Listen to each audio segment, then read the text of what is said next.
네, 국어 의문론 6주 2차 시 영상 강의를 시작하도록 하겠습니다. 우리 교재 95쪽 하단 변별적 자질의 등장과 전개 부분을 함께 보도록 하죠.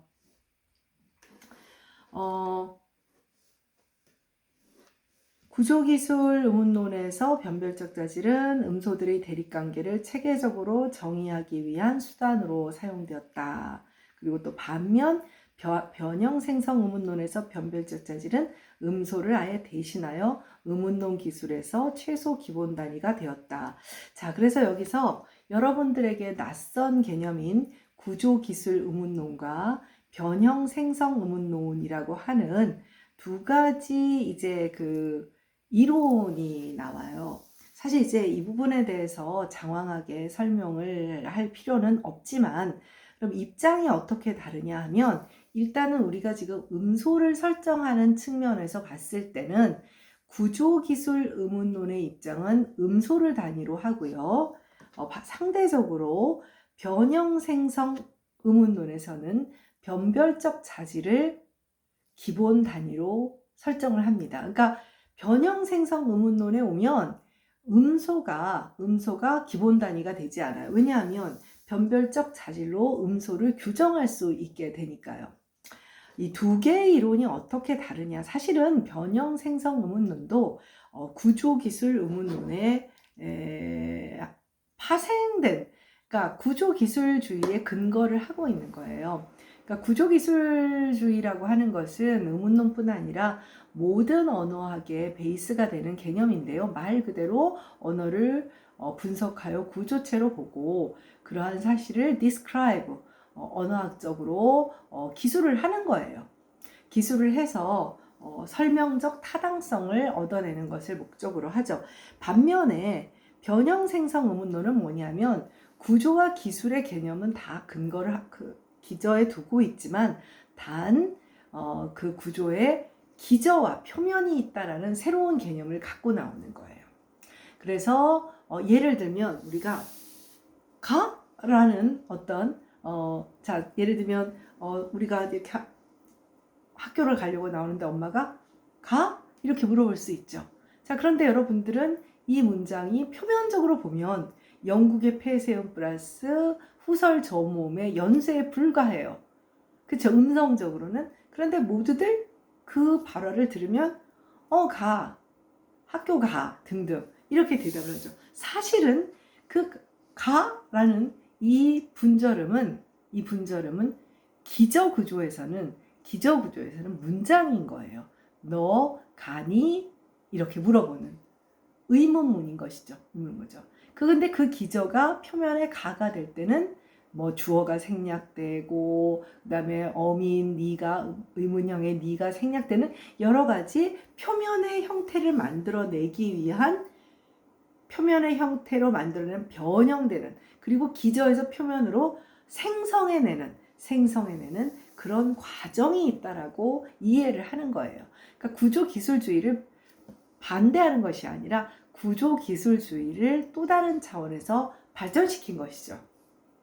네, 그 얘기 하는 것만으로도 한 학기가 다 갈 수 있는 그야말로 방대한 이야기이기 때문에 일단 여기서 우리가 의문론에서 생각해야 할 것은 구조기술주의의 기본 단위가 음소라면 네, 그 음소들이 대립 관계를 체계적으로 정의하기 위해서 음소들을 사용하고 그렇게 논의를 했다면 변형생성 의문론에서는 96쪽으로 가겠습니다.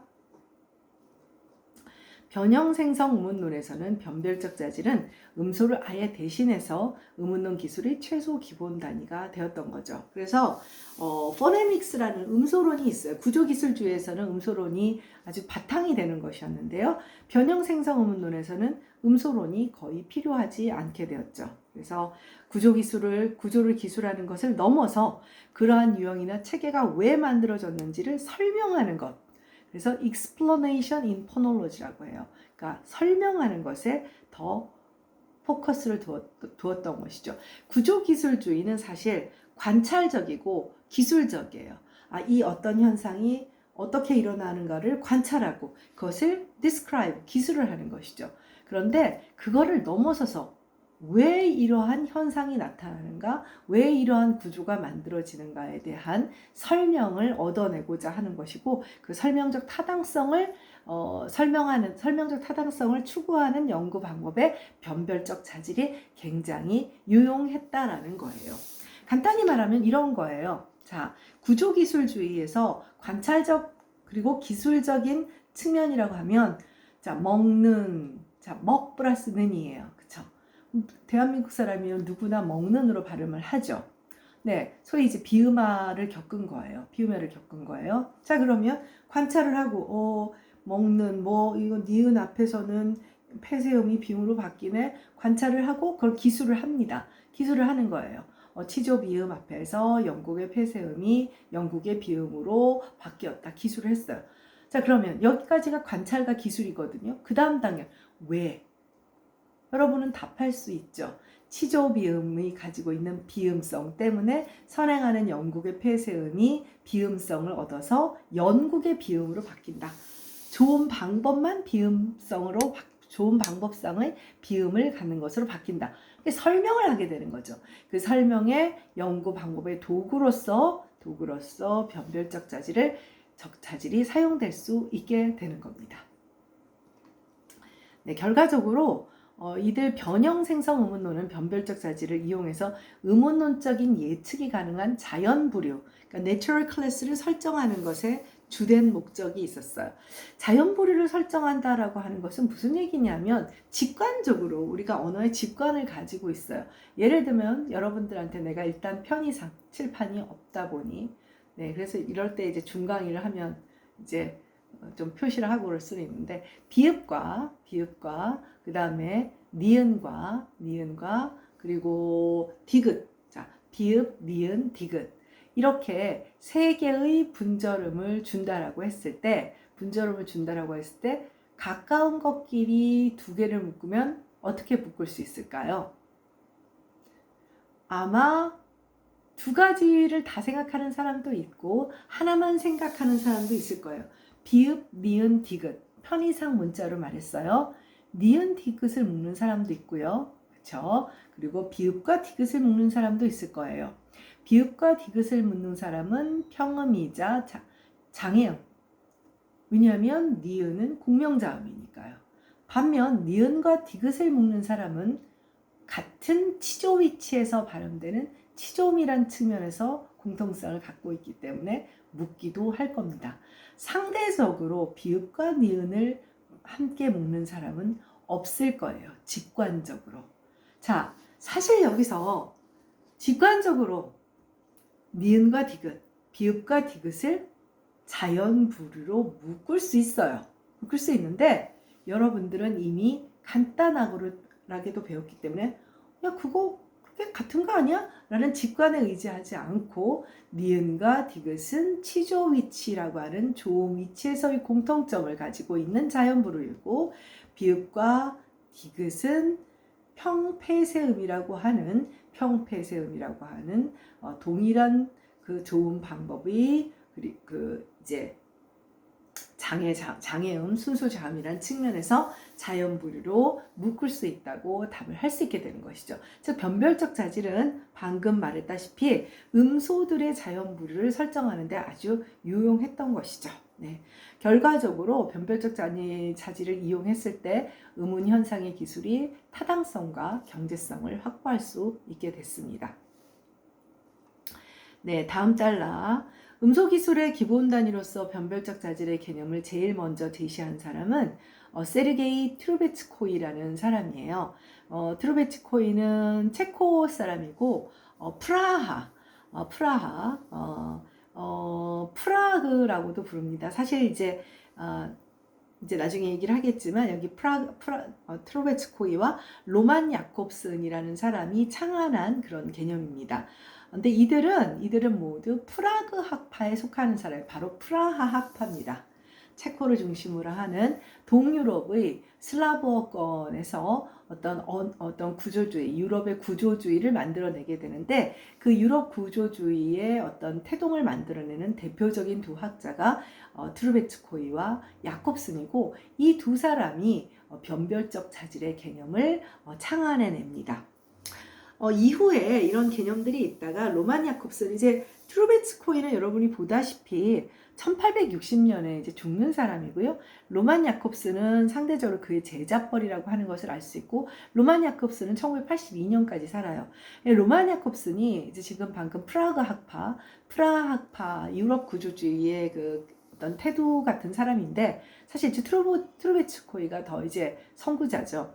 근데 세계대전 이후에 야콥슨이 미국으로 건너가게 됩니다.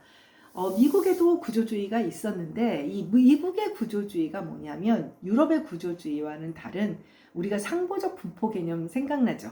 그 상보적 분포 개념을 만드는 분포주의에 근거한 구조주의예요.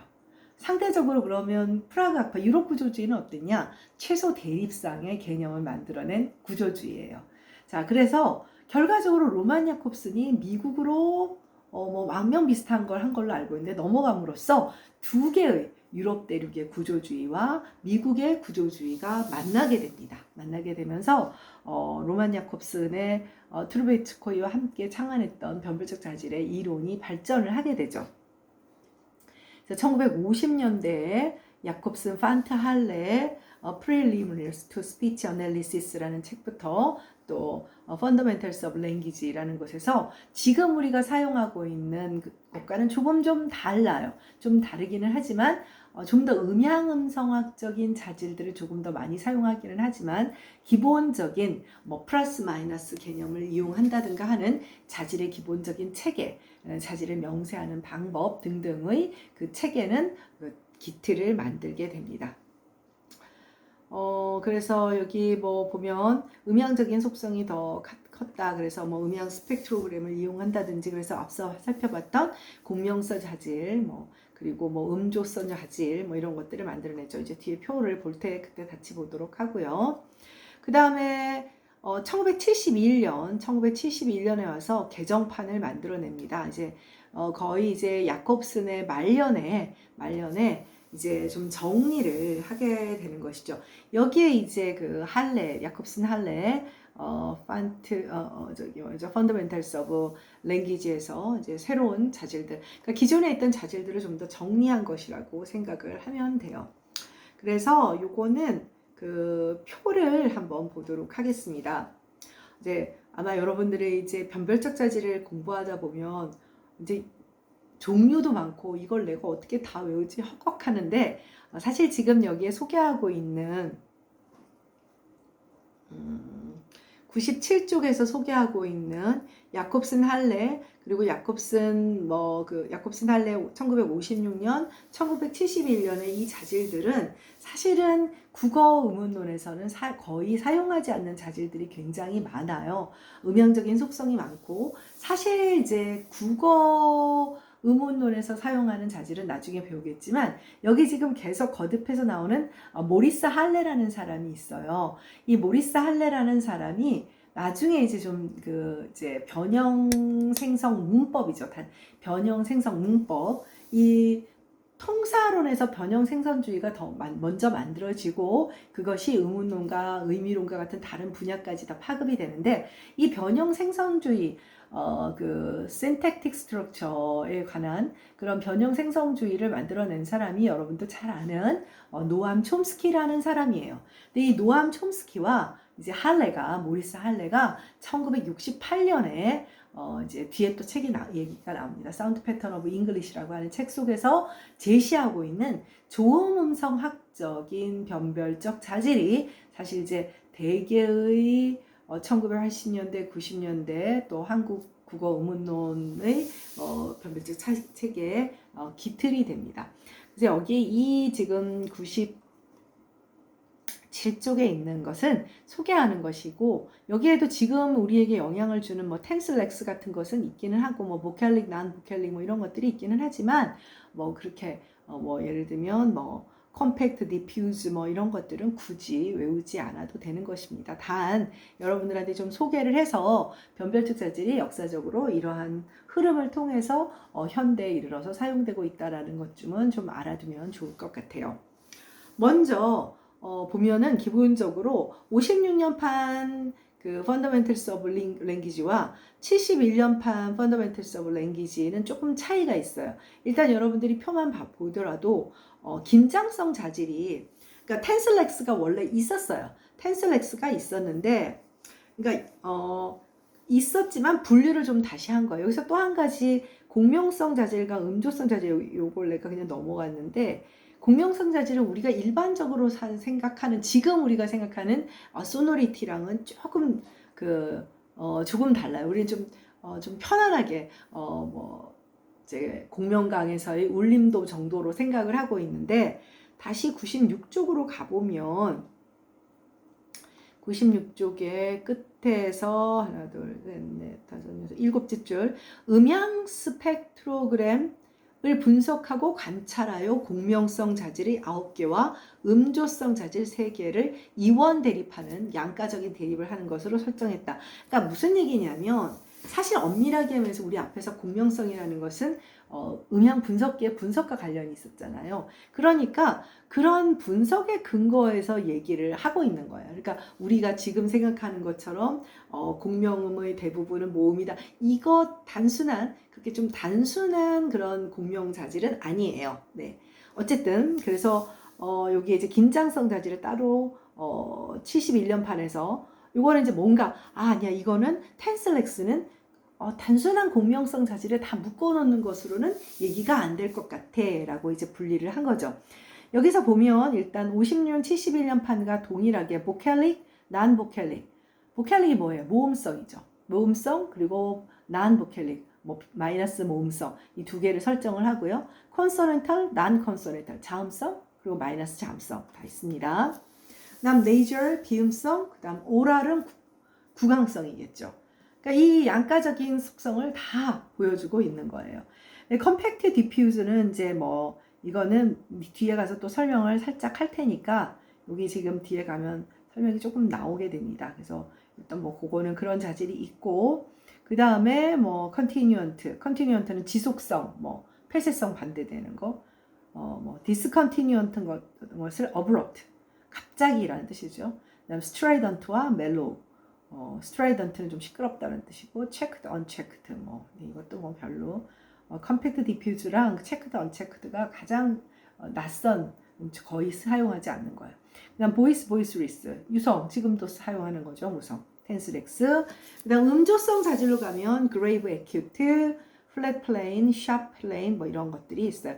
이 중에 그레이브랑 에큐트는 국어 의문론, 한국어 의문론에서도 많이 이야기하는 자질이에요. 요거는 그래서 그 뒤에 가서 의문 과정 설명할 때 한번 나올 텐데, 그래서 결과적으로는 음향적인 속성을 가진 자질 중에서는 요 그레이브라는 자질이 이제 국어 의문 현상을 기술할 때 많이 사용된다. 뒤에 가서 다시 설명을 하게 됩니다. 결과적으로 이제 야콥슨과 할레의 변별적 자질의 체계를 보면, 자음과 모음을 분류하는 이런 것을 메이저 클래스 피처스라고 해요. 대부류 자질, 주요 부류 자질, 큰 대자를 써서 대부류 자질이라고도 하고 주요 부류 자질이라고도 합니다. 그래서 자음과 모음 관련 자질, 그리고 2차 조음과 관련되는 자질, 이런 것들을 소개를 하고 있어요. 네. 2차 조음 자질이라고 하는 것은 이제 여기 뒤에 보면, 그 밑에 보면 순음화, 영국의 음화, 인도 음화, 건술 음화 같은 것들을 이제 얘기를 합니다. 네. 그냥 넘어가도록 하고요. 이와 같은, 지금 우리 98쪽으로 넘어왔습니다. 교과서 98쪽입니다. 잠깐만.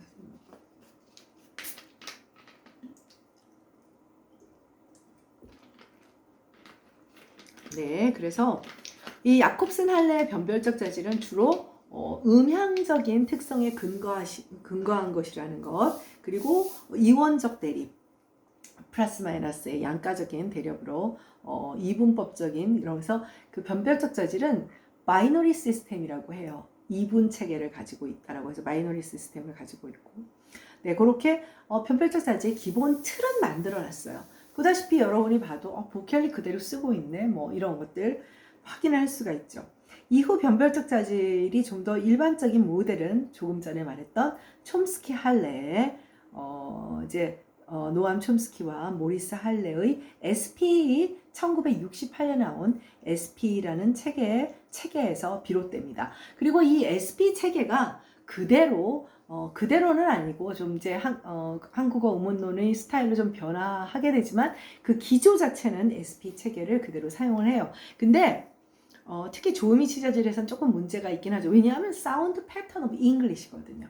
영어의 음형, 즉 음성 패턴과 관련되는 그것에 근거한 자질이기 때문에 한국어에선 약간 문제가 생기는 그런 자질들도 있기는 합니다. 네.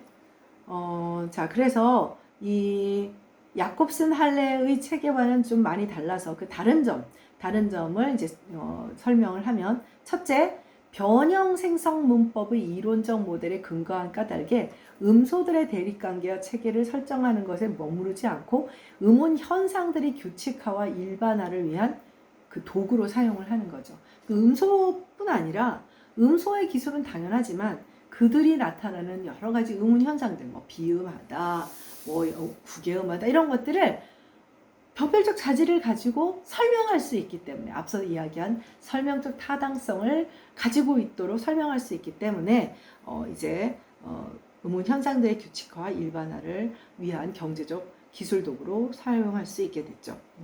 그리고 기저형, 표면형으로 도출 과정을 설명하는 음운 규칙의 기술을 위해 변별적 자질을 사용하게 돼요. 이제 뒤에 가면 이런 것들을 어떻게 사용하는지를 뒤에서 보게 됩니다. 그래서 underlying 폼이 있고 surface 폼이 있고, 네, 그것이 표면으로 도출되어야 표면 발화가 돼서 말을 하게 되죠. 그래서 이런 과정을 데리베이션이라 하고, 근데 기저에서 표면형이 뭔가 다르니까 도출 과정이 있는 거 아니겠어요? 그럼 다르게 만드는 것에서 다르게 만드는 그 과정, 기저형과 표면형의 차이를 만들어내는 과정에 음운 규칙이 적용된다라고 보고, 그런 음운 규칙과 이런 현상들을 설명하기에 변별적 자질을 사용하게 됩니다. 네, 그리고 두 번째, 야콥슨 할레의 음향적 자질들이 SP에서는 조음성학적인 근거를 가지고 있는 자질들로 바뀐 것이 가장 큰 차이점이라고 할 수가 있습니다. 네, 그래서 물론 기본적으로 뭐 양분법적인 이항 대립, 즉 뭐 바이너리 시스템인 것은 똑같고요. 네. 그런데 간혹 다분법적인 모습, 이제 양분법적인 것을 넘어서서 다분법적인 좀 이렇게 특히 이제 그 개구도 우리가 앞에서 혀의 높낮이 따른 것, 이런 것들에서는 좀 음성 자질들을 좀 명확하게 그런 구분을 하기도 했어요. 네. 네, 결과적으로 또 재밌는 것은 뭐냐면 앞서 봤던 지금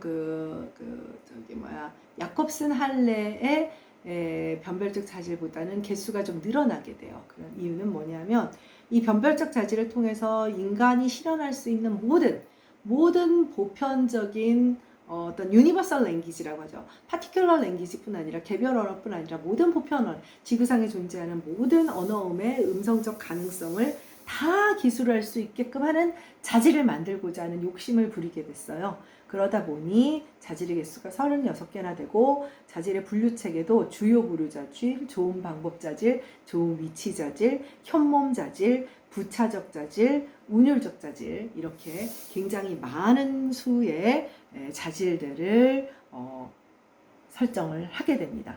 그래서 요거에 대해서 지금부터 다음 차시부터 하나씩, 여기서 끊어졌으니까 다음 차시부터 하나씩 살펴보도록 하겠습니다. 주요 부류 자질은 3차시에서 만나도록 하죠. 수고했습니다.